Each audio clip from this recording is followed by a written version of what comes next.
बिस्मिल्लाहिर्रहमानिर्रहीम। अस्सलाम वालेकुम प्यारे से दोस्तों, आप सबको अपने चैनल स्टोरी बुक 2.0 पर खुशामदीद कहते हैं। मैं अपने घर में अम्मी, अब्बू और एक फुफ्फो के साथ रहता हूँ। सादिया मेरे अब्बू की बहन यानी फुफ्फो है और उसकी उम्र 23 साल है। मैं उनसे सिर्फ 1 साल छोटा यानी 22 साल का हूँ। हमारी उम्र चूँकि एक ही थी, इसलिए हमारा रिश्ता भी फुफ्फो भतीजे जैसा कम और दोस्त या भाई बहन जैसा ज़्यादा लगता था और मैं सादिया को सादिया ही कहकर पुकारता था। बचपन से लेकर जवानी तक हमारे बीच ऐसा कुछ नहीं था, लेकिन एक गुनाह जो मुझसे सरज़द हो गया, उस पर बहुत शर्मिंदा हूँ और जानता हूँ कि उसका कुफ़ारा मुमकिन नहीं है। मैं जानता हूँ कि इस गुनाह के करने के लिए कोई दलील नहीं है, जो मैं अपनी सफाई में पेश करने के लिए दूँ। हुआ कुछ यूँ था कि सादिया कुछ दिनों से मेरी खाला के घर गई हुई थी, क्योंकि स्कूल में उसके इम्तिहान हो चुके थे और वो फ़ारिग थी। हुमैरा जो मेरी खालाज़ाद, उसने बहुत इसरार करके अम्मी जान से सादिया को अपने यहाँ कुछ दिन के लिए ले जाने की इजाज़त ले ली थी और जैसे ही सादिया इम्तिहानों से फ़ारिग हुई, हुमैरा उसे लेने के लिए अपनी माँ के साथ आ धमकी और आज तकरीबन 2 हफ़्ते होने को थे कि सादिया उनके यहाँ रह रही थी। अम्मी जान ने मुझे कहा कि मैं खाला के घर से सादिया को ले आऊँ। मैं नहा धोकर तैयार हुआ और मोटरसाइकिल निकाल के खाला के घर के लिए रवाना हुआ। खाला का घर एक दूसरे गांव में था, जो कि हमारे गांव से 14-15 किलोमीटर की दूरी पर होगा। मैं कोई आधे घंटे में ही खाला के घर जा पहुंचा। हाल अहवाल के बाद वो मेरा चाय बनाकर ले आई। चाय पी चुकने के बाद मैंने खाला से इजाज़त चाही, तो खाला ने कहा कि इतनी जल्दी क्या है, अभी आए और अभी चल दिए, आराम से बैठो, खाना वगैरह तैयार होता है तो खाकर आराम से चले जाना। अब खाला कह रही थी तो मैं इनकार कैसे करता। वैसे भी मेरा दिल चाह रहा था कि मैं कुछ देर और यहीं रुकूं, क्योंकि मैं दिल ही दिल में हुमैरा को बहुत पसंद करता था और उसको बारहा दिल ही दिल में अपनी बीवी के रूप में देख चुका था। मैंने भी मौका मुनासिब जाना और सोचा कि चलो इसी बहाने कुछ देर उसके साथ भी वक्त बीत जाएगा। खाला ने उसे कहा कि जल्दी से खाना तैयार करो और ख़ुद मेरे साथ बातें करने लगी। हम अभी बातें कर रहे थे कि खाला के पड़ोस से एक औरत आ गई। खाला उस औरत के पास बैठ गई तो मैं चुपके से वहाँ से उठा और किचन में चला गया, जहाँ हुमैरा खाना बना रही थी। सादिया भी उसकी भरपूर मदद कर रही थी। मैं साइड पर खड़ा होके उनसे इधर-उधर की बातें करने लगा। वो भी खाना बनाते हुए मुझसे बातें कर रही थी। मैं चोर निगाहों से हुमैरा के भरपूर सरापे का भी जायज़ा ले रहा था।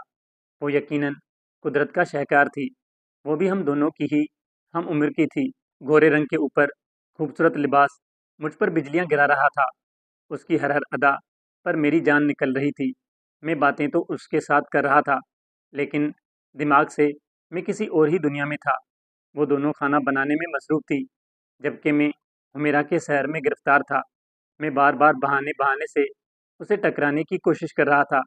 मैं सुरूर और मस्ती की सी कैफियत में था। हुमैरा को छूना उसे बुरा नहीं लगा था, या फिर उसकी नज़र में ये सब हादसाती था, क्योंकि कोई ख़ास रिएक्शन उसकी जानिब से देखने को नहीं मिला था। पर सच बात यह है कि मेरी हालत गैर थी। खैर, खाना तैयार हुआ और टेबल पर लगा दिया गया। हमने मिलकर खाना खाया। उसके बाद मैंने खाला से इजाज़त चाही, तो उन्होंने भी इजाज़त देते हुए कहा कि ध्यान से जाना, रास्ते में मोटरसाइकिल चलाते हुए मस्ती न करना। मैंने जी अच्छा कहकर सादिया को चलने को कहा। सादिया भी तैयार थी, बस उसने कपड़े तब्दील करने थे। वो 5 मिनट में कपड़े तब्दील करके आ गई।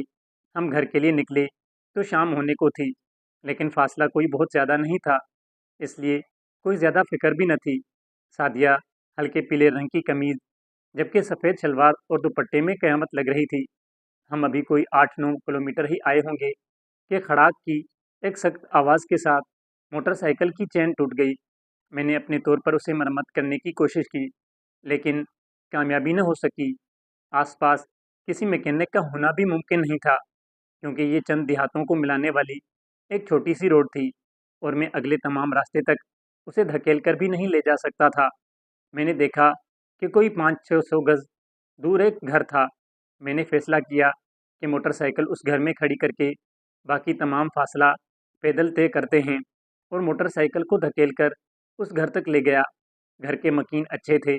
उन्होंने भी वहाँ मोटरसाइकिल खड़ी करने पर कोई एतराज़ नहीं किया। वहाँ पर मोटरसाइकिल छोड़ने के बाद मैं और सादिया पैदल ही घर के लिए रवाना हो गए। सड़क से हटकर एक और रास्ता भी हमारे गांव की तरफ जाता था, जो कि निस्बतन छोटा था। हम उसी रास्ते पर हो लिए ताकि जल्द से जल्द घर पहुंच सकें। लेकिन कहते हैं ना कि मुसीबत आनी हो तो छोटी मुसाफतें भी लंबी हो जाती हैं। कुछ ऐसा ही हमारे साथ होने जा रहा था। सादिया और मैंने अभी मुश्किल से एक आध किलोमीटर ही तय किया होगा कि आसमान यकायक बादलों से भरने लगा। हम अपनी बिसात भर तेज तेज चलने की कोशिश कर रहे थे, लेकिन बारिश शुरू हो गई। हम दोनों बिल्कुल अकेले थे। दूर दूर तक किसी इंसान का नामो निशान नहीं था और रास्ता भी कदरे सुनसान था। इस बार बारिश ने जोर पकड़ना शुरू कर दिया। हमारे कपड़े बुरी तरह से भीग चुके थे। हमने खुद को बारिश से बचाने के लिए दरख्तों के एक घने झुंड की ओट ली। बारिश मजीद तेज हो रही थी, जबकि अंधेरा भी बढ़ रहा था। सादिया कुछ भीगने की वजह से और कुछ उस सुनसान जगह पर खौफ की वजह से बुरी तरह से कांप रही थी। मैं उसका ध्यान बटाने के लिए उससे इधर उधर की बातें कर रहा था, ताकि उसका ध्यान बातों में लगा रहे, ताकि उसे खौफ और सर्दी का एहसास न हो। लेकिन उसकी हालत गैर से गैर होती जा रही थी। वो मेरे साथ बिल्कुल चिपक कर खड़ी थी। मैं उसे दिलासा दिए जा रहा था कि अभी बारिश रुक जाएगी और हम घर पहुंच जाएंगे। लेकिन बारिश थी कि मज़ीद रफ्तार पकड़ रही थी। सलमान, मुझे बहुत सर्दी लग रही है, सादिया ने इंतहाई कांपती आवाज़ में बमुश्किल कहा। मैंने उसे कहा कि अपने बैग से चादर या कोई और कपड़े निकाल कर लपेट लो, लेकिन बैग तो मोटरसाइकिल के साथ ही रह गया। सादिया ने इंतहाई मासूमियत से कहा। मैं भी बुद्धू ही था कि अंदाज़ा ही नहीं कर पाया कि हम खाली हाथ ही भागे चले आ रहे थे। खैर, अब क्या हो सकता था सवाए उसके कि सर्दी को बर्दाश्त किया जाए। लिहाजा मैंने सादिया को यही कहा कि सर्दी को बर्दाश्त करे और हिम्मत से काम ले। लेकिन वो नाजुक अंदाम न तो बर्दाश्त ही कर पा रही थी और न ही उसके पास हिम्मत थी। करीब था कि वो गिर जाती। मैंने फ़ौरन उसे संभाला दिया और उसे अपने दोनों बाजुओं में समेट लिया। वो बहुत बुरी तरह कांप रही थी। उसकी ये हालत देखकर मुझे भी डर सा लग गया। मैंने बारी बारी उसके दोनों हाथों की हथेलियों को अपने हाथों से रगड़ना शुरू किया, ताकि उसे कुछ हरारत पहुंचा सकूं। लेकिन ऐसा करना कुछ फ़ायदेमंद साबित नहीं हो रहा था। मैं सादिया का सर अपनी गोद में लिए एक दरख्त से टेक लगाए बैठा था और उसके दोनों हाथों की मालिश कर रहा था, लेकिन उसकी हालत बदस्तूर गैर से गैर हो रही थी। मैंने उसे खींचकर गोद में ले लिया। बड़ी अजीब सी कैफियत थी। मैं दरख्त से टेक लगाए टांगें लंबी करके बैठा था, जबकि सादिया को मैंने गोद में लिया हुआ था। उसका सर मेरे बाएं कंधे पर था, जबकि मैंने अपने दोनों बाजुओं को उसके बाजुओं के नीचे से गुजार कर उसकी पुश्त पर ले गया था और अपने बाजुओं से उसके सीने को अपने सीने से भींच रखा था। अब मैं दाएं हाथ से सादिया की कमर को रगड़ रहा था, ताकि उसको कुछ न कुछ हरारत मिलती रहे। आपको बताता चलूं कि मैं जो कुछ भी कर रहा था, वो एक घर के फर्द या दोस्त के साथ खालिस शफ़क़त के सिवा कुछ न था।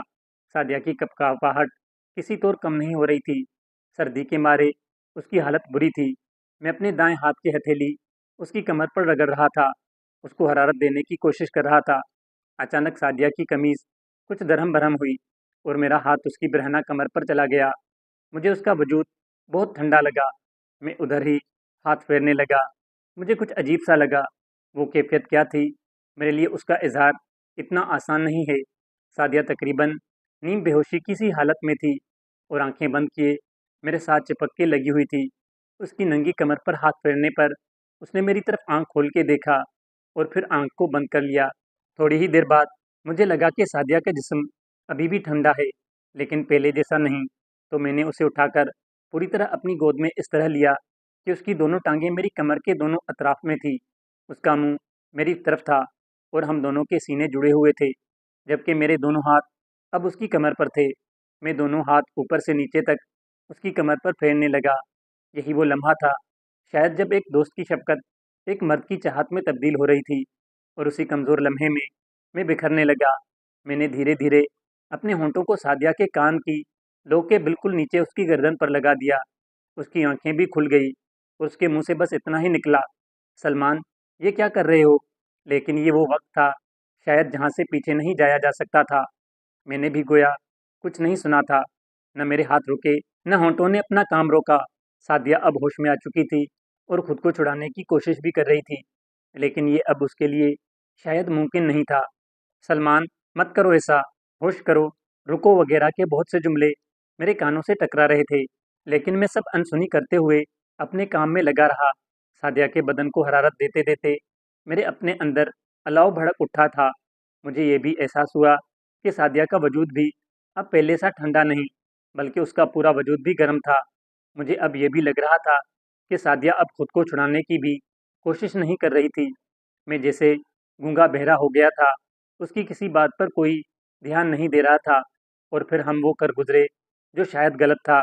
उसके बाद अचानक मुझे लगा कि तपते हुए सहरा में जैसे बादल से छा गए हों। एक सुकून सा था। हम दोनों कुछ देर उसी हालत में बैठे रहे। जब सब सुकून हो गया तो तब हमें हालात और वाक़यात की नज़ाकत का एहसास हुआ। सादिया रोने लगी। मैं भी शर्म, नदामत और गुनाह के एहसास से ज़मीन में गड़ा जा रहा था। कुछ समझ नहीं आ रहा था, क्या करूँ, क्या न करूँ? मैं सादिया के सामने दोनों हाथ बाँधकर खड़ा हो गया और कहा कि जो गुनाह मुझसे सरज़द हो गया है, अगरचे मैं किसी सूरत भी माफ़ी का हकदार नहीं, फिर भी मुझसे माफ़ी माँगूँ। हो सके तो इस गुनहगार को माफ़ कर देना, क्योंकि मैंने अब ज़िंदा न रहने का फ़ैसला कर लिया है। तुमको घर पहुँचाकर मैं कहीं दूर जाके खुदकुशी कर लूँगा। सादिया ने ये सुना तो रोना बंद कर दिया। मेरे दोनों हाथ पकड़कर बोली, सलमान, जो गुनाह तुमने किया है, मैं भी उस गुनाह में शरीक थी। तुम खुदकुशी कर लोगे तो क्या मैं ज़िंदा रह पाऊँगी? और हम दोनों की इस तरह मौत पर लोग उँगली नहीं उठाएँगे क्या? दुनिया वाले हमारे घरवालों को क्या जीना हराम नहीं कर देंगे क्या? तो क्या करूँ? मुझे कुछ समझ नहीं आ रहा। मैंने पूरी बेबसी और रो देते हुए कहा, क्यों ना हम इस वक़्त को ही मार दें, जो हम पर बीत चुका है। सादिया ने राज़दाराना अंदाज़ में मशवरा देते हुए कहा। मैंने हैरानी से उसे देखते हुए पूछा, क्या मतलब? मतलब ये कि क्यों ना हम इस वक़्त और इस वाक़ये को यहीं दफ़न कर दें और भूल जाएँ कि ये वाक़या कभी हमारे साथ पेश आया था। हम वहाँ से शुरू करते हैं, जहाँ 2 घंटे पहले हम थे। अगरचे मैं उसकी बात से मुत्तफ़िक हो गया था, लेकिन गुनाह के बोझ से मेरे कंधे झुके हुए थे और निगाह ऊपर उठ ही नहीं रही थी। हम दोनों उठे तो देखा कपड़े कीचड़ से भरे थे। बारिश का पानी एक जगह जमा हुआ था, जिससे हमने कपड़ों से कीचड़ उतारी। वहाँ से हम ये अहद करके चले कि ये जो वक़्त गुज़ारा है, हम उसे बिल्कुल भूल जाएँगे, जैसे कुछ हुआ ही नहीं। हम घर पहुँचे तो घर में अम्मी-अबू परेशान थे। जैसे ही हमको देखा तो उनकी जान में जान आई। अम्मी तो हम दोनों पर फ़िदा हो रही थीं, कभी मुझे और कभी सादिया को बाहों में भर-भर के चूम रही थीं। हमने नहा-धोकर कपड़े तब्दील किए, फिर खाना सबने मिलकर ही खाया। खाने के दौरान मैं कभी-कभी आँख उठाकर सादिया को देख लेता। मुझे नहीं मालूम कि वो भी मुझे देख रही थी या नहीं। आज हमारे साथ बीतने वाला हर पल मेरी नज़रों में घूम जाता। मुझे खुद पर गुस्सा आ जाता कि कैसे मैं उन कमज़ोर लम्हों को खुद पर हावी होने दिया, कैसे मैं रिश्ते का तकद्दुस न कर सका। मुझे खुद से शर्म आ रही थी, अगरचे सादिया ने कहा था कि हम उस वक़्त को ही याद नहीं रखेंगे और समझेंगे कि ये हमारी ज़िंदगी का हिस्सा ही नहीं। लेकिन ये ख़्याल कि क्या हम वाक़ई उस तलख़ हकीकत को भूल पाएँगे, और साथ ही ये डर और ख़ौफ़ कि अगर किसी को इस बात का पता चल गया, तब क्या होगा? सादिया भी शायद अपनी तौर पर इन्हीं सोचों में गुम थी। खाने की मेज़ से उठे तो बजाय टीवी लाउंज में बैठने के, मैं अपनी रूम में चला गया। अम्मी ने सादिया से भी कहा कि उसकी हालत भी ठीक नहीं लग रही, वो भी जाकर अपने बेडरूम में आराम करे। सादिया, जो अम्मी को बर्तन समेटने में हेल्प कर रही थी, जी भाभी कहकर अपने बेडरूम में चली गई। सुबह काफ़ी दिन चढ़ आया था। जब मेरी आँख खुली, वक़्त देखा तो दिन का 1 बज रहा था। मैं झटके से उठ बैठा। घर के तमाम कमरों में झाँक कर देखा, पर घर में कहीं कोई मौजूद न था। मैं टीवी ऑन करके बैठ गया। हज़ार तरह की सोचें थीं, जो मेरे दिमाग को बोझल किए हुए थीं। खौफ मेरे दिमाग में घंटियाँ बजा रहा था। मुझे लगा जैसे मैं पागल हो जाऊँगा। अगर थोड़ी ही देर बाद अम्मी और सादिया वापस न आ गई होती, तो मुझे पूरा यकीन था कि मैं चीखने-चिल्लाने लगता। अंदर की वहशत थी, जो मुझे पागल किए दे रही थी। अम्मी ने आते ही मुझे पूछा कि मेरी तबीयत अब कैसी है? तो मैंने कहा ठीक हूँ। तब अम्मी ने बताया कि रात में और सादिया सख्त बुखार में थे, लेकिन सुबह चूँकि मैं गहरी नींद में था, इसलिए वो सादिया को अकेले ही डॉक्टर के पास ले गई थी। उन्होंने डॉक्टर से लाई हुई दवाई मुझे और सादिया को पिलाई। वो कह रही थी, फ़िक्र न करो, शाम तक तुम दोनों बिल्कुल ठीक हो जाओगे।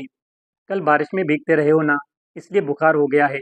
मैंने बस हूँ-हाँ में जवाब ही दिया, जबकि सादिया सोफ़े के कोने पर कंबल किए आँखें बंद करके लेटी थी। वो कुछ न बोली। मैं चोर निगाहों से कभी-कभी सादिया को देख लेता और फिर नज़रें झुका लेता। शाम तक वाकई हम ठीक थे। सादिया भी शाम को अम्मी के साथ किचन में उनकी हेल्प कर रही थी और मैं भी थोड़ी देर के लिए घर से बाहर निकल आया। मैं कोशिश कर रहा था कि इस वाक्य को दिमाग के कोने खुदरों से खुरच कर फेंक दूं, लेकिन मेरी हर कोशिश नाकाम हो रही थी। मैं जितना भूलना चाहता था, वो इतना ही दिमाग में फिल्म की तरह चलना शुरू हो जाता। मैं बज़ाहिर ठीक था, लेकिन मेरे अंदर का खलफशार मुझे चैन नहीं लेने दे रहा था। रात जब खाना खाने के बाद हम सब टीवी लाउंज में टीवी देख रहे थे, तो अम्मी ने शायद नोट भी किया कि मैं ज़हनी तौर पर हाज़िर नहीं हूँ, तो उन्होंने पूछ भी लिया, सलमान, तुम ठीक तो हो? ऐसे कहाँ खोए हुए हो? कोई परेशानी है क्या? अम्मी ने एकदम से सवालों की बौछार कर दी, तो मैं बौखला सा गया। जी जी, जी जी, वो कुछ भी नहीं, बस आज कॉलेज नहीं जा सका ना, इसलिए कॉलेज के बारे में सोच रहा था। ये कहते हुए मेरी नज़र सादिया की तरफ उठी, तो वो मेरा जवाब सुनकर हंस रही थी। तो कोई बात नहीं, सुबह तुम कॉलेज चले ही जाओगे, इसमें परेशानी क्या है? अम्मी दोबारा से टीवी की जानिब देखते हुए बोली, जी हाँ, ऐसे ही है। मैंने भी टीवी पर नज़रें गाड़ दी। सुबह उठकर कॉलेज गया, तो वहाँ भी हर चीज़ अजीब सी लग रही थी। वापस घर पहुँचा, तो सादिया घर में अकेली थी। उससे पूछने पर पता चला, अम्मी पड़ोस के किसी घर गई हैं। सादिया ने मेरे लिए खाना निकाला और मेरे पास ही बैठ गई। मैं उसकी तरफ नहीं देख रहा था। अभी पहला ही लुक़मा लिया था कि मुझे सादिया की आवाज़ सुनाई दी, सलमान, ये अहमकों का तर्ज़ अमल बंद करो और खुद को सँभालो, वरना आपके रोने से सबको शक होगा कि कोई बात हुई थी। मैं क्या करूँ सादिया, जो कुछ हुआ वो मेरे दिमाग से जाता ही नहीं। मैंने नज़रें झुकाए ही जवाब दिया, मैं जितना भूलने की कोशिश करता हूँ, ये इतना ही मेरे दिमाग में चिपक जाता है। मेरी हालत किसी हारे हुए जुआरी से भी बदतर थी। सादिया उठी और गोश्त काटने वाली छुरी ले आई। अगर खुद को संभाल नहीं सकते, तो ये छुरी लो और फेर दो मेरे गले पर, क्योंकि जो हुआ उसमें मैं भी शरीक थी। उसके तेवर देखकर मेरे पूरे बदन में एक सर्द लहर दौड़ गई। मैं उसे देखे जा रहा था। अगरचे वो एक लड़की थी, लेकिन उसके एहसास मुझसे मजबूत थे। वो इतने बड़े वाक़ये को इतना जल्दी फरामोश कर देगी, बल्कि मुझे भी हौसला देगी कि मैं भी उसे फरामोश कर दूँ। ऐसा मैंने कभी सोचा भी न था।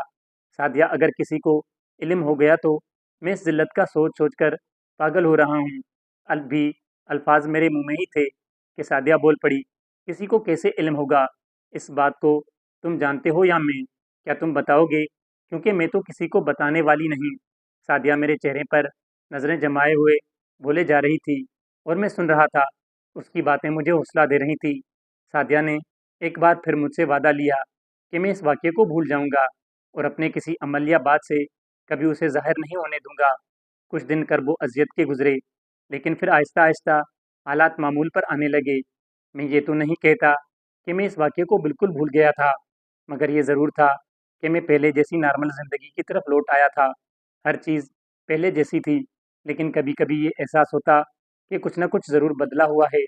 लेकिन फिर सबको अपनी-अपनी ज़िंदगी में मगन देखकर उसे अपना वहम ख़्याल करके ज़हन से झटक देता। लेकिन एक रोज़ मुझे लगा कि मैं जिसे वहम समझ रहा था, वो महज़ वहम न था, बल्कि हकीकत में बदलाव था, और ये बदलाव सादिया के रवैये में था। मैं जब भी घर होता, वो मेरे करीब-करीब होने की कोशिश करती। मेरे साथ उसके अंदाज़ बड़े दिलरुबाना होते। वो मेरे सामने हाथ उठा-उठा कर और सीना फैला-फैला कर अंगड़ाइयाँ लिया करती। मैं अगर किचन में उसके होते हुए कुछ लेने चला जाता, तो वो बहाने-बहाने से मुझसे टकराती। मैं सोफ़े पर होता, तो वो मेरे साथ जुड़कर बैठने की कोशिश करती। अगर उसे दूसरे सोफ़े पर बैठना पड़ता, तो वो ऐसे अंदाज़ से बैठती कि मेरी नज़र उस पर ज़रूर पड़े। उसे चूँकि स्कूल या कॉलेज जाना नहीं होता था, इसीलिए रात सोने वाले पजामे में ही सारा दिन घर में घूमती रहती। मैं उन सब चीज़ों को अहमियत नहीं देना चाहता था, और अगर दिमाग में कोई बात आती भी, तो ये सोच कर के चूँकि हम एक वाक़ये से गुज़र चुके हैं, इसलिए ये मेरा ज़हनी खलफशार है, वरना ऐसी कोई बात नहीं। फिर मैं इन छोटी-छोटी बातों का इस वाक़ये से पहले और बाद में होने वाली चीज़ों का मुवाज़ना करता और फिर खुद को समझाने की कोशिश करता कि ये सादिया के साथ एक सोफ़े पर बैठना या फिर घर में आगे-पीछे टकराना पहले भी हुआ करता था, लेकिन पहले कभी ख़यालात ऐसे नहीं होते थे। और फिर खुद को कहता कि मेरा वहम है। लेकिन उस दिन मैं कॉलेज से आया, तो अम्मी घर में नहीं थी और सादिया अपने कमरे में थी। मुझे बहुत भूख लग रही थी, इसलिए मैं उसे खाना लगाने का कहने के लिए उसे आवाज़ें देता हुआ उसके कमरे में चला गया, तो देखा वो बगैर कमीज़ पहने हुए सिर्फ ब्रा में बेड पर बैठी हुई थी। शायद वो कुछ कर रही थी। मुझे एक झटका लगा और मैं कुछ लम्हों के लिए वहीं ठिठक कर रुक गया और फिर उल्टे कदमों उसके कमरे से बाहर आ गया। बाहर आकर मैंने फिर से उसे आवाज़ दी, सादिया, मैं तुम्हें आवाज़ें दे रहा था, तो तुम मुझे ठहरने का कह सकती थी कि तुम ऐसी हालत में हो, तो मैं बेधड़क अंदर नहीं आता। मैं ओठ से ही बोल रहा था। वो उसी तरह उठकर दरवाजे में आ गई। सलमान, ये कमीज़ ही है जिसे मैं सी रही थी, थोड़ी फट गई थी, और तुमसे क्या पर्दा। मैंने उसे यूं दरवाजे में आते देखा तो मुंह दूसरी तरफ फेर लिया। वो मेरे सामने आते हुए बोली, तुम मुंह तो ऐसे फेर रहे हो जैसे तुम कोई अजनबी हो। उसकी इस बात ने मुझे बुत की तरह सख्त कर दिया था, क्योंकि उस बात का मेरे पास कोई जवाब नहीं था। फिर इस ख्याल ने जगा दिया कि अगर इस वक्त अचानक कोई घर में आ गया तो वो हमें ऐसी हालत में देख लेगा। मैंने सादिया को बाजू से पकड़कर कमरे में धकेल दिया और कहा, जल्दी कमीज़ पहनो और मुझे खाने के लिए कुछ दो, बहुत भूख लगी है। इस वाक़ये के बाद से ये आज पहला मौका था जब सादिया ने मेरे सामने यूं बेबाकी का मुज़ाहरा किया था। उस दिन वो मेरे जज्बात फिर से भड़का देती, लेकिन अम्मी आ गईं तो वो भी कमीज़ पहनकर मेरे लिए खाना तैयार करके ले आई। वो मेरी तरफ देखते हुए मुस्कुरा रही थी, लेकिन मैं किसी और सोच में गर्क था। मैं सोच रहा था कि आगे क्या होने वाला है, लेकिन मेरा सोचना लाहासिल रहा। सादिया बर्तन उठाने आई तो सरगोशी से कह गई, सलमान, सोचकर अपनी जान हल्का न करो, बस ज़िंदगी की धारे पर बहते रहो। मैं उसकी तरफ देखकर रह गया। उस दिन के बाद मेरी इंतहाई कोशिश होती कि मैं सादिया से दूर रहूं, क्योंकि सादिया के अंदर मुझे शैतान नज़र आ रहा था। अभी 2 दिन ही गुजरे थे कि सादिया ने मुझे कॉलेज जाने के लिए निकलते वक्त एक चिट्ठ हाथ में थमा दी। मैंने गेट से निकलते वक्त उसे खोल के देखा तो उस पर सिर्फ इतना लिखा था, एक बार या बार बार। मैं कुछ भी समझ न पाया कि ये क्या पैगाम है और सादिया किस चीज़ के बारे में इशारा कर रही है। कॉलेज से वापस आया तो मैं जैसे ही अपनी रूम में दाखिल हुआ तो बेड के कोने पर एक कागज़ पड़ा मिला। उठाकर देखा तो लिखा था, कोई फ़र्क नहीं पड़ता। पहले तो समझ न आई, लेकिन सुबह की तहरीर और इसे मिलाकर पढ़ा तो सब समझ आ गई। यानी सादिया मुझे फिर से दावत गुनाह दे रही थी। एक बार या बार बार कोई फ़र्क नहीं पड़ता। मैं फ़ौरन सादिया से बात करना चाहता था, लेकिन क्या करता। अम्मी घर में मौजूद थी। शाम को तो चांस ही नहीं था, क्योंकि शाम को तो सभी घर होते हैं। मुझे पता था कि जो बात मुझे सादिया से करनी है उसके लिए खासा वक्त चाहिए, और यकीनन ये बात हम किसी भी दूसरे के सामने नहीं कर सकते थे। मैंने भी कागज़ के टुकड़े पर लिखा, मुझे तुमसे फ़ौरी बात करनी है, और पानी पीने के बहाने किचन में जाकर सादिया के हाथ में थमाकर वापस टीवी देखने बैठ गया। मैं इंतज़ार कर रहा था कि सादिया की तरफ से कोई जवाब आएगा, लेकिन कोई जवाब न मिला। सुबह कॉलेज जाने के लिए निकला तो सादिया ने निकलने से पहले एक कागज़ थमा दिया जिस पर लिखा था, कॉलेज से जल्दी वापस आ जाना। मुझे और भाभी को आज शॉपिंग करने बाज़ार जाना है, लेकिन मैं नहीं जाऊंगी और कोई बहाना करके घर ही रह जाऊंगी। भाभी 11 बजे से लेकर 3:30 बजे तक घर नहीं होंगी। मैंने तहरीर पढ़ने के बाद कागज़ के पुर्जे पुर्जे करके फेंक दिए और घड़ी पर वक्त देखा तो 9:30 बज चुके थे। मेरे लिए मुहाल था कि मैं 10 बजे कॉलेज पहुंचूं और 11 बजे वापस घर आ जाऊं। इसलिए मैंने कॉलेज न जाने का फ़ैसला किया और 1.5 घंटा यूं ही आगे पीछे गुजारने का फ़ैसला किया। अभी 11 बजने में कुछ वक्त बाकी था जब मैं घर के करीब ही आ गया और एक साइड की गली में नुक्कड़ पर खड़ा हो गया। यहाँ से मैं अपने घर के गेट को बआसानी देख सकता था। मैं चाहता था कि अम्मी के घर से निकल जाने का यकीन कर लूँ तो मैं घर जाऊँ। 11 बजे से 10 मिनट ऊपर होंगे जब मैंने अम्मी को घर से निकलते देखा। मैं साइड में छुप गया और ये यकीन कर लेने के बाद अम्मी चली गई हैं, तब वहाँ से निकला और गेट खोलकर घर में दाखिल हो गया। मैंने सादिया को आवाज़ देकर पूछा, तुम कहाँ हो? तो उसने अपने कमरे से आवाज़ दी, मैं अपनी रूम में ही हूँ, आप भी इधर ही आ जाओ। मैं उसके रूम में दाखिल हुआ तो वो ड्रेसिंग टेबल के सामने स्टूल पर बैठी थी। उसके बाल खुले थे। सादिया, तुम जो चाह रही हो ठीक नहीं है। अगरचे उसे देखकर मेरे तन बदन में भी आग लग गई थी, लेकिन मैंने खुद को कंट्रोल करते हुए कहा, देखो, जो गलती हुई सो हुई, अब ज़रूरी नहीं कि हम वही गलती दोबारा करें। मेरी बात अभी मुकम्मल नहीं हुई थी कि सादिया बोल पड़ी, क्या गलत और क्या सही, ये सोचने की हद हमने बहुत पहले अबूर कर ली। अब फ़र्क नहीं पड़ता कि हम इन हदों को कितनी बार फलांगते हैं। ये कैसी दलील है? मैंने जवाब देने के बजाय उल्टा सवाल किया, सादिया, वो हालात कुछ और थे जिनकी वजह से हमसे ये शैतानी फ़ैल सरज़द हुआ। सादिया तुम मेरे बाप की बहन हो, तुमको पता है ना सादिया कि उस दिन तुम सर्दी से मर रही थी और जो कुछ हुआ उसमें नज़रिया लज़्ज़त हासिल करने का न था, बल्कि दोस्ताना शफ़क़त से मग़लूब होकर मैं तुम्हारे वजूद को हरारत देने की कोशिश कर रहा था कि शैतान के बहकावे में आकर बहक गया। मैंने गोया अपनी सफाई पेश की, लेकिन सादिया का मूड कुछ और ही लग रहा था। उसने कहा, सलमान, अगर मैं कहूँ कि मैं आज भी मर रही हूँ, तो क्या आज मेरी ज़िंदगी नहीं बचाओगे? आज क्या उस दिन के बाद से तो मैं रोज़ ही मरती हूँ। हर रोज़ ख्वाब में तुम्हें ही देखती हूँ। दिन को जब भी सामने आते हो, मेरे वजूद में आग लग जाती है। मैंने सफाई पेश करने की कोशिश की, तो सादिया फिर बोल पड़ी, अगर उस दिन तुम मुझे थप्पड़ लगा देते, जिस दिन मैं कमरे में बैठी अपनी कमीज़ सी रही थी, तो मैं समझ जाती कि आपके बारे में जो मेरी राय कायम हो रही है, वो सही नहीं। लेकिन उस दिन जिस तरह मेरे गिर्द आपकी आंखें घूम रही थीं, वो मुझे यकीन दिलाने के लिए काफ़ी थी। सलमान, अगर आज आप कॉलेज चले जाते और मेरे यूँ बुलाने पर कि जिस वक्त मैं घर में अकेली हूँ न आते, तो तब भी मैं ये यकीन कर लेती। मैं सांस लेना भूल गया। मैं बस सादिया को देखे जा रहा था। कुछ समझ नहीं आ रहा था। क्या कहूँ क्या करूँ? एक बुत की मानंद खड़ा था।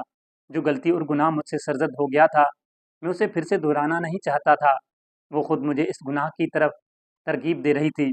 उसके ख्याल में जिन हुदूद को हम क्रॉस कर चुके हैं, उनको दोबारा पार कर लेंगे तो कोई फ़र्क नहीं पड़ने वाला।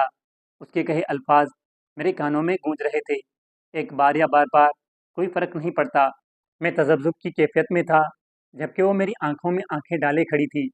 सादिया ने कहा था कि मेरी आँखें उसके नस्वानी हुस्न की तआक़्क़ुब में रहती हैं। मैंने खुद से ही सवाल किया कि क्या वाक़ई ऐसा है जैसे सादिया ने कहा है? मैं सोच में गर्क था। मैंने मेरे और सादिया के दरमियान होने वाले वाक़ये के बाद तमाम वाक़यात का जायज़ा लिया, तो मुझे लगा कि सादिया का कहना किसी हद तक सच्ची था। वाक़ई मेरी नज़र सादिया के सरापे पर गड़ी रहती थी, लेकिन ये इरादतन नहीं होता था, बल्कि ऐसा मुझसे गैर इरादी तौर पर हो जाता था। अब सादिया ने कहा तो मैं भी सोचने पर मजबूर हुआ कि ऐसा गैर इरादी तौर पर होना क्या वाक़ई मेरे अंदर की ख्वाहिश थी? क्या मैं वाक़ई निकाब के पीछे छुपने की कोशिश कर रहा हूँ? क्या सादिया जो कह रही है, वैसा करने से वाक़ई फ़र्क नहीं पड़ेगा? मैं सोचों के समंदर में गर्क था। मैं जितना सोच रहा था, सादिया का पलड़ा भारी हो रहा था। उसके होंठों पर फातिहाना मुस्कुराहट मुझे वाज़ेह नज़र आई और मुझे लगा जैसे मैं रंगे हाथों चोरी करते पकड़ा गया हूँ। वो फिर बोली, खुद पर जबर न करें। देखें, हमारे लिए यही बेहतर है कि हम में जो ताल्लुक़ इस्तवार हो चुका है, उसको बनाए रखें, न कि हम बाहर जाकर नए ताल्लुक़ बनाएँ। यही सबसे महफूज़ और भरोसामंद है। ज़रूरतमंद हम दोनों हैं और दोनों के लिए ऐसा करना नया भी नहीं होगा, क्योंकि हम दोनों इस हद को फलांग चुके हैं। वो बोले जा रही थी। मैं जो उसे समझाने आया था, खुद पिघल रहा था। मेरे मुँह में जैसे अल्फाज ही न थे। अगर आपने मेरी बात न मानी, तो मैं बाहर किसी से दोस्ती कर लूँगी। लेकिन आपको बता देती हूँ कि मुझसे अगर कभी भी सवाल हुआ कि मैंने इज़्ज़त व नामूस का ख़्याल क्यों नहीं किया, तो मैं तुम्हारा नाम लेने में ज़रा भी नहीं हिचकिचाऊँगी कि आप ही हैं जिन्होंने सबसे पहले मेरी इज़्ज़त को तार-तार किया था। उसकी ये बात मुझ पर बम की तरह गिरी। मैं एकदम से चारों शाने चित्त हो गया। नहीं सादिया, तुम ऐसा कुछ नहीं करोगी। मैंने उस दिन अपनी सर तोड़ कोशिश की और आखिर सादिया को समझाने में मैं कामयाब हो गया कि ये गलत है, क्योंकि पहली मर्तबा जो कुछ भी हुआ था, वो भी एक गुनाह ही था, मगर वो हमसे इत्तफ़ाक़न हुआ था। लेकिन अगर अब हम दोबारा वो गुनाह जानबूझकर करते हैं, तो इससे भी बड़ा गुनाह होता। और कहते हैं कि अगर आपसे कोई गुनाह हो जाए और आपको उस पर शर्मिंदगी हो और आप उसको गुनाह समझें और गलत समझें और सच्चे दिल से तौबा कर लें, तो शायद अल्लाह पाक हमें माफ़ कर दे। लेकिन गुनाह करना और फिर अपनी दलीलें बनाकर गुनाह को गुनाह न समझना और उस गुनाह को जानबूझकर बार-बार दोहराना और पशेमान न होना और तौबा न करना ही हमारी सबसे बड़ी गलती है। प्यारे दोस्तों, हम सब इंसान हैं। गलतियाँ गुनाह इंसानों से ही होते हैं, फरिश्तों से नहीं।